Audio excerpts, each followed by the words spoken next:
Naaresto ng pinagsanib na pwersa ng Alicia Municipal Police Station, katuwang ang mga operatiba ng Isabela Police Provincial Office, ang isang lalaki na kabilang sa Regional Top 2 Most Wanted Person, kaugnay ng kasong 15 counts of qualified rape of a minor. Sinagawang operasyon sa Calamba City, Laguna.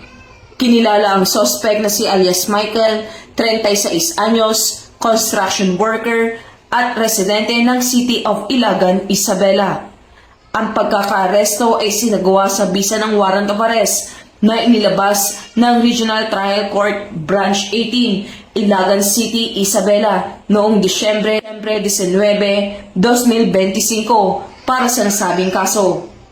Ayon naman kay Police Colonel Manuel B. Bringas, Provincial Director ng Isabela Police Provincial Office, na patunay ang matagumpay na operasyon ng matibay na koordinasyon at dedikasyon ng kapulisan sa pagtugis sa mga nagtatago sa batas at sa pagbibigay ng hustisya sa mga biktima ng karahasan. Sa Isabela Police Provincial Office, ako si Patrolwoman Maria Señora Aguya, nagbabalita para sa Police News Network, alagad ng batas, taga-taguyod ng